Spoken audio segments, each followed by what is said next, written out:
Hello, welcome to Bored and Confused, where I review shows based on two criteria. One, was I bored? Two, was I confused? Today's show is The Blood Quilt by Katori Hall, playing at the Mitzi Newhouse Theater at Lincoln Center Theater. Now, before I get into this, please like, comment, and subscribe. I'm so close to getting to 1,000 subscribers.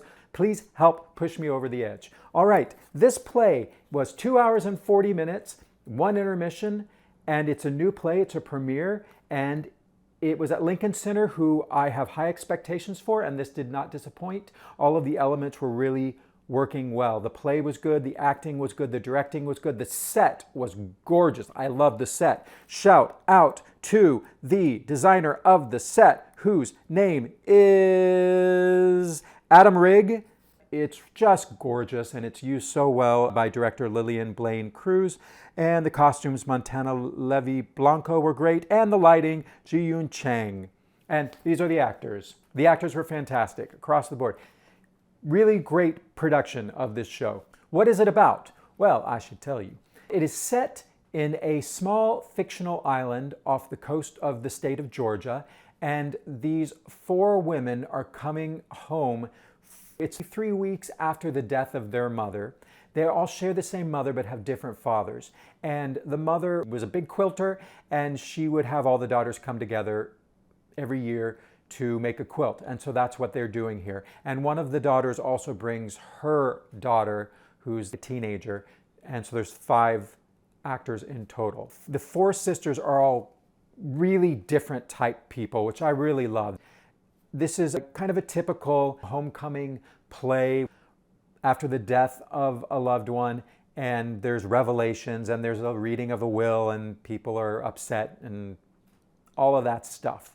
This show is kind of a cross between August Wilson's The Piano, great play, and The Hills of California, which is currently playing on Broadway. If you smash those two plays together, this might be the play you get. One other thing, this is also what it has to do with the piano. There is an element of magic in this play, which kind of reminded me of August Wilson. Is it handled as adeptly as August Wilson?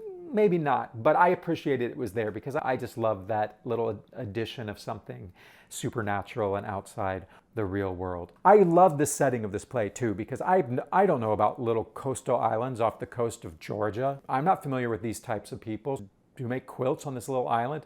Also, the mother that these 4 women share sounds like a fascinating character who could have a play all on her own. So this play tries to address a lot of different themes. It may be biting off a little more than it could chew. Especially at 2 hours and 40 minutes, I felt the play didn't need to be that long. I wish they would have just focused in a little more on a few of the themes. Sometimes these arguments that the sisters are having get a little bit circular, and I feel like we're repeating the arguments that we've already made.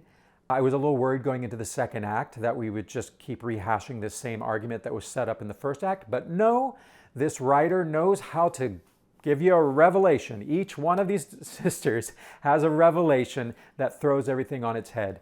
This is one of those plays where you're very aware that you're watching a play, because a lot of the questions that are being asked and a lot of the revelations that are coming out, if you stop and think about it too long, you'd be like, why is that coming out now? But the direction and the acting is so good that you don't think about that. It keeps it all very much in the moment, and you're on for the ride. And so, was I bored? And for the most part, not. Sometimes when the arguments got a little circular, I got a little bored. And there was one scene, I think it was in the second act, between one of the sisters and her niece. They have just the two of them have a little scene out in front of the house. And after it happened, I kind of thought, I don't know what I got out of that scene. I don't know if I got any information that I didn't kind of already know. But for the most part, not bored because everything's working. I could see how this playing was going to resolve, because one of the characters who was really digging her heels in against what some of the other characters wanted, I didn't feel like she really had a strong footing to stand on. So I was like, she's going to cave. She's going to give in by the end of the play, because it's really the only solution forward.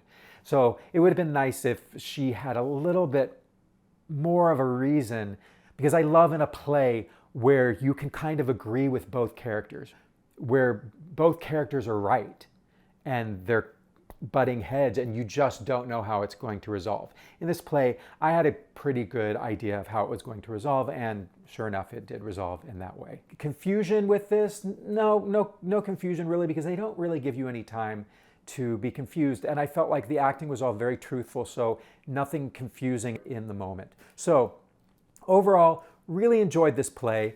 I think it's a good addition to the homecoming kind of play. Is it perfect? No, but as far as being bored and confused go, I very much recommend checking out The Blood Quilt. If you like theater, if you like plays, if you like drama, if you're interested in women of color on an island making quilts and the historical aspect, so go check out The Blood Quilt, which is playing at the Mitzi Newhouse Theater, and go soon because it's a limited run.